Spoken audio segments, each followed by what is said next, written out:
সম্মানীয় আজিৰ কোকৰাঝাৰ প্ৰেছ ক্লাবৰ সম্মানীয় সাংবাদিক বন্ধুসকল, আপোনালোকৰ উপস্থিতিত আজি আমি এখন মিট আমি আজি কৰিবলৈ ওলাইছো। আজিৰ প্ৰেছ মিটৰ উদ্দেশ্য হ'ল যে অহা 9 ডিচেম্বৰত আমি কোচবিহাৰৰ ৰাজমেলা ফিল্ডত আমি এখন বৃহৎ গণসমাৱেশৰ আহ্বান কৰিছোঁ। KSDCৰ আহ্বানত KSDC অৰ্থাৎ কমতাপুৰ ষ্টেট ডিমাণ্ড কাউন্সিল, এই কমতাপুৰ ষ্টেট ডিমাণ্ড কাউন্সিল আমাৰ মানি জীবন সিংহ কোচ চেয়ারম্যান KLO, মানি আমার DL কোচ চেয়ারম্যান KLO কেন, তেখেত দুজনের নেতৃত্বত এই কমতাপুর ষ্টেট ডিমাণ্ড কাউন্সিল আমার কাউন্সিলে নেতৃত্ব দি আছে তেখেত দুজনে। আৰু এই নেতৃত্বৰ জৰিয়তে আমি আহ্বান জনাইছো যে অহা 9 ডিচেম্বৰ কোচবিহাৰত আমি এখন বৃহৎ গণসমাৱেশ অনুষ্ঠিত কৰিম। আৰু এই গণসমাৱেশত অসম, বেংগল, বিহাৰৰ পৰা বৃহৎ জনসমাগম হ'ব।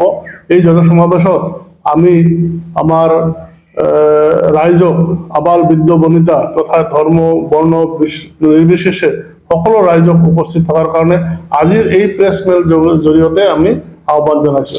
আমি এই গণসমাৱেশত এই কাৰণে অনুষ্ঠিত কৰিছো যে আজি জীবন সিংহ কোচ মহোদয়ক ভাৰত চৰকাৰে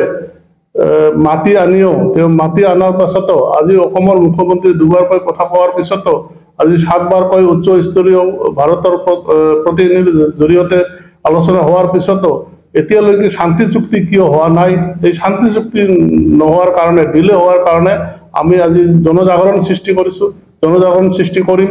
আৰু ইয়াৰ জৰিয়তে আমি ভাৰত চৰকাৰক প্ৰত্যুত্তৰ দিম যে আমাৰ এই মানে জীবন সিংহ কোচ আৰু DL কোচৰ লগত শান্তি চুক্তি অতি ত্বৰান্বিতভাৱে সমাধান কৰিব লাগে, শান্তি চুক্তি কৰিব লাগে।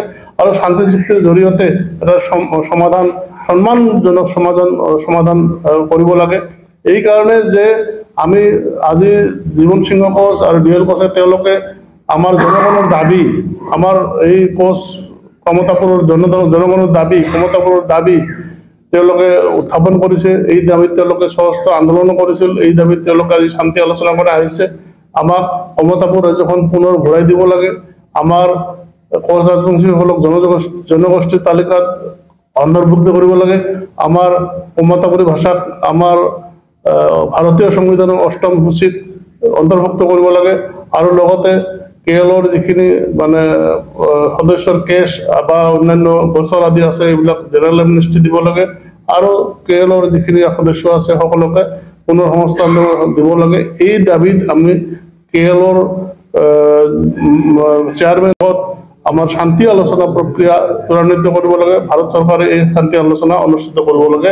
এই দাবীত অহা 9 ডিচেম্বৰ কোচবিহাৰৰ ৰাজমেলা ফিল্ডত আমাৰ বৃহৎ গণসমাৱেশ। এই গণসমাৱেশত ইতিমধ্যে আমি আমাৰ ৰাইজক আহ্বান কৰিছো। আৰু আজি এই প্ৰেছ মেলৰ জৰিয়তে আমি অসম, বেংগল আৰু বিহাৰৰ ৰাইজক, জনতাক, আবাল বৃদ্ধ বনিতা তথা ধৰ্ম বৰ্ণ নিৰ্বিশেষে সকলো ৰাইজক এই গণসভাত উপস্থিত থাকি গণসমাৱেশখন সফল কৰাৰ কাৰণে আজিৰ এই প্ৰেছ মেল যোগে আমি ৰাইজক আহ্বান জনাইছো।